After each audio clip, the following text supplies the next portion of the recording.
Ashamaa akkam bultanii nagaa jirtu fayyaadhaan nagaadha. Har'aa viidiyoo nani qabadhe isiniif dhiyaadhe haala salphaa ta'een akkamitti akkaataa ittiin furdina keenya ofirra hir'isnu yookaan immoo boorcii ofirra qannasnudha. Innis haala salphaadhaan duraan dursee viidiyoo kiyya laayikii, komentii fi sabiskiraayibii godhaa warreen kanan dura sabiskiraayibii gootan laayikii fi komentii warra immoo haara taatan sabiskiraayibii gochuudhaan viidiyoo kiyya itti aanu akkasiin qaqqabu jechuudha. Innis kaarotiidha, loomiidha, kaarotiidha.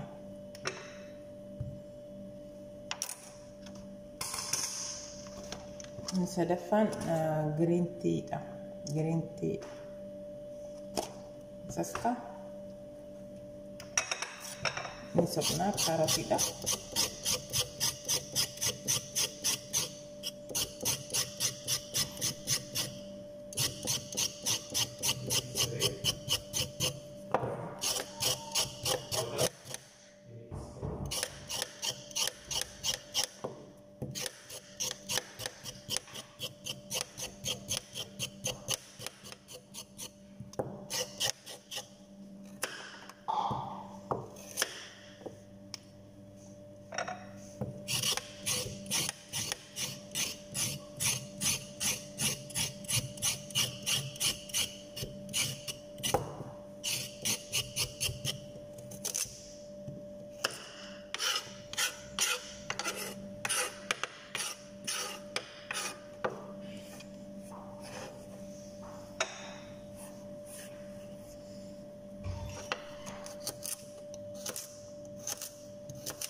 Kaarotii keenya xixiqqeessinee murraa jechuudha.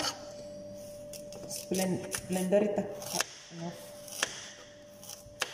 mul'atu jechuudha.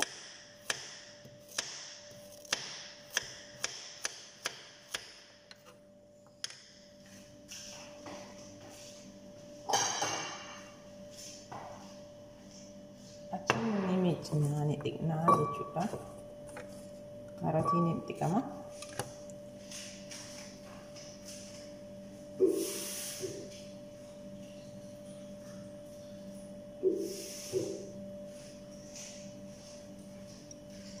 Kaarotii keenya bishaanitti naqnee dhiqnaa jechuudha.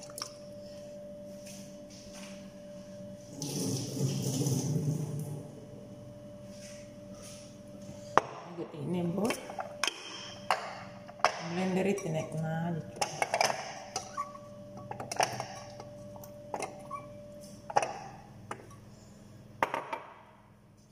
Achiin bishaan qulqulluutti goona.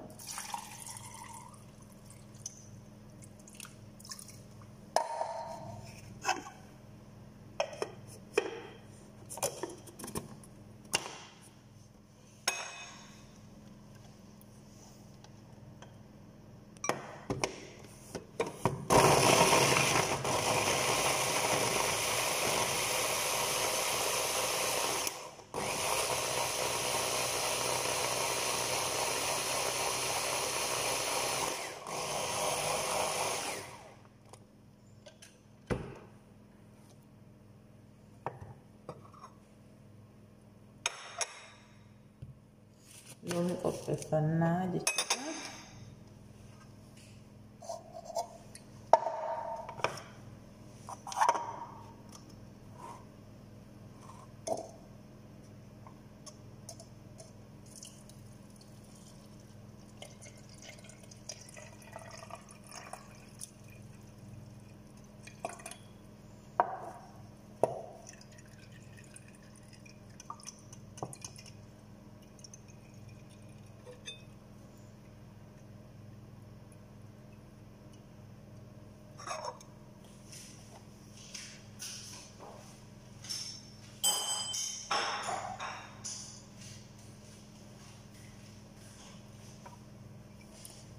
Kubbaya tenaga nacho la juicy.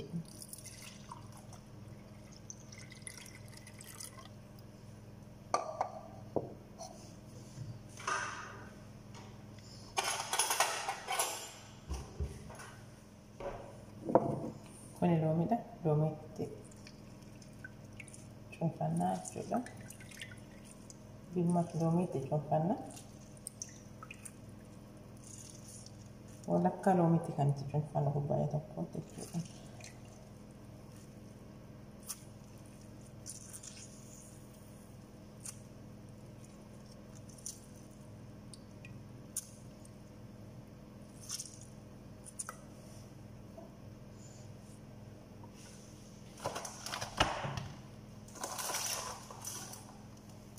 Achiin green tea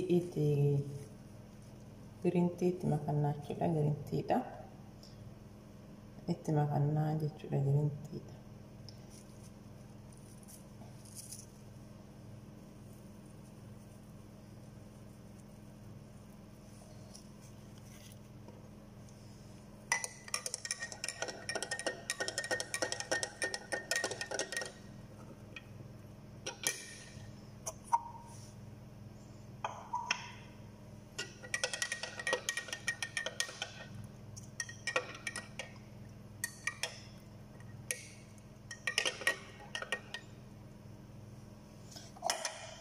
Kan akka kaarootii juusidha.